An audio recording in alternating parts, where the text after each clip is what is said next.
जय हिंद साथियों। सभी लोग कहते हैं कि कुत्ते पालो, गाय पालो, घर पे ले जाओ।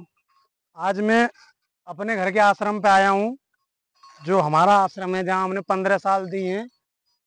इतनी हरियाली किसी की वो नहीं कि शहर में तो इतनी जगह ही नहीं है। थोड़ी सी जगह मिल जाएगी तो इनको पार्क बनाना है, और उसके बाद थोड़ी सी और जगह मिल जाएगी तो उसके बाद तुरंत इनको उस पार्क में ताला डाल देना है बना के। ये प्रकृति सबके सहयोग से बनी है, और प्रकृति में अगर ग्रामीण क्षेत्र का सहयोग ना हो तो प्रकृति की कोई प्रकृति ही नहीं रहेगी।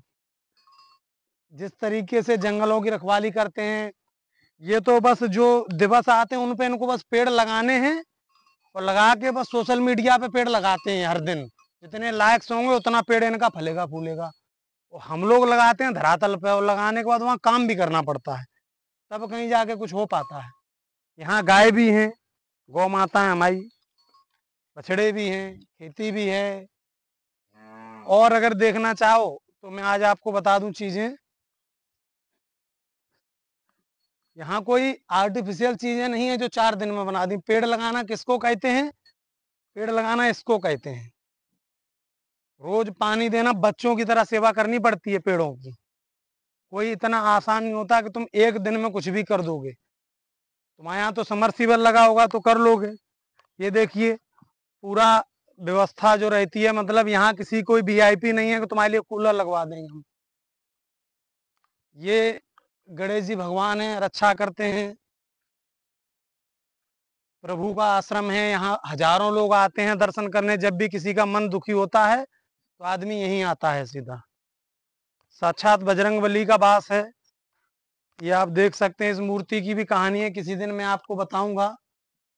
ये देखिए, आप सब लोग दर्शन करिए बजरंगबली की मूर्ति, जहाँ हमेशा चौपाइयों का गुणगान होता है। ढोलक रखी है, बाजे गाजे के साथ गाने गाए जाते हैं। ऐसा नहीं कि शहरों की तरह मोबाइल में लगा के आरती बजा लीजिए, यहाँ ऐसा नहीं होता है। अगर चीजें करनी होती हैं तो आपको हिम्मत दिखानी पड़ती है। ये वो आश्रम है जिसकी सालों से हमने भी सेवा की है, हमारे बाद भी यहाँ लोग सेवा कर रहे हैं। तो किसी को भी, जिसको तुमने नहीं बनाया, उसको तुमको मारने का कोई अधिकार नहीं है। 4 लोग दिल्ली के गेट पे तुम लोग खड़े हो गए तो तुमने कह दिया कुत्ते नहीं रहेंगे। अरे कैसे नहीं रहेंगे कुत्ते? क्यों नहीं रहेंगे भाई कुत्ते? तुमने कुत्ते बनाए थे क्या भाई? हमारे यहाँ तो गौशाला भी नहीं है।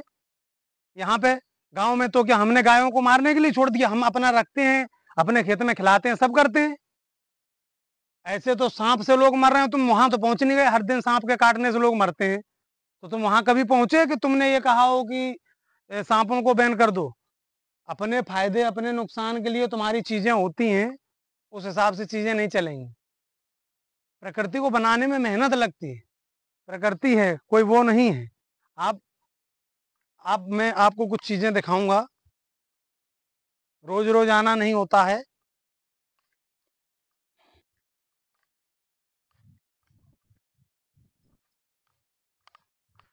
इधर देखिए, पेड़ ही पेड़ है। ये कोई दुकान से ला के नहीं लगा दिए कि 100 रुपए के तुमने लाए और लगा दिए।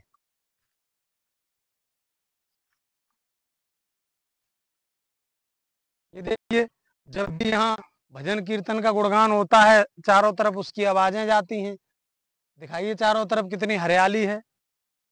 आप लोग कहते हैं अपने घर ले जाओ, तो जिन लोगों का कहना है ना अपने घर ले जाओ, तो हम में जब तक जान है अपने घर में ही रखेंगे।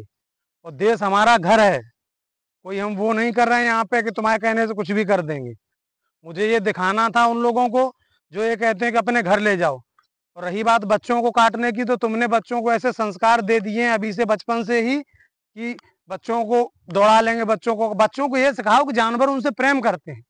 बच्चों को ये मत सिखाओ कि बच्चों को वो काट लेंगे। बच्चों को ये सिखाओ कि ये जानवर हैं, इनसे प्रेम करो, इनके साथ खेलो। पर वो नहीं तुमको करना है। अभी इतने पेड़ किसी के यहाँ हो तो कोई हमको बता दे। एक दिन में नहीं लग जाती ये चीजें, महीनों लगते हैं इनको करने में। इधर जो जगह है ये सब बिहड़ था, मेहनत से जगह बनाई गई है जहाँ ये सब खेल रहे हैं। अभी इनसे कोई पूछ ले कि इन कुत्तों को लेके जाएं, किसी की औकात है जो ले जाए इनको? तो मैं बस यही कहूंगा कि इनको किसी ने नहीं बनाया तो कोई इनको मैट भी नहीं सकता है, ना कोई बना है जो इनको मैट के दिखा देगा। ये जो बेचारे जीव जंतु हैं ये हम लोगों के भरोसे हैं, न कि तुम कुछ भी कर दोगे अपने मन से। ये इतनी मासूम, ये दिखाओ, राक्षस प्रवृत्ति के लोग क्या जाने कि जानवरों का क्या प्रेम होता है। ये देखो, इनको बच्चों की तरह रखते हैं, ये बढ़िया घंटरिया वंटरिया डाल के। तुम लोग इस चीज को समझ पाओगे इस जीवन में कभी भी? है तुम्हारी नजरों में क्या है? तुम्हारी नजरों में इनके गोबर को तुम गंदगी कहते हो, हम कंडे बना के बेच देते हैं उसी से। ये हमारी धरती माँ है और इसकी रक्षा के लिए कोई कुछ भी कर सकता है, और प्रकृति से ही सब बना है। कोई भी चीज तुमने घर में नहीं बना ली। जो तुम लोग दवा खाते हो वो भी प्रकृति से बनी है। वो दवा कहाँ से आती है? यहाँ से जब ये जड़ी बूटियां ये सब जाती हैं तभी तो दवा बनती है। और तुम्हारा कहना यह है कि तुम प्रकृति में हट दोगे, तुम जानवरों को नहीं रहने दोगे। तो मैं यही कहूंगा कि प्रकृति पे किसी का अधिकार नहीं है, कोई मैट नहीं सकता। इसको साक्षात ये उदाहरण है। पूरा ये आश्रम हम लोगों ने अपनी मेहनत से बनाया है। बाबा यहाँ पे रहते हैं, दिन रात सेवा करते हैं, कोई एक दिन का काम नहीं है। तो जिसको तुमने बनाया नहीं उसको तुम मैट भी नहीं सकते हो। किसी भी जानवर को कोई नहीं मैट सकता है कभी भी इस जीवन में। जय हिंद।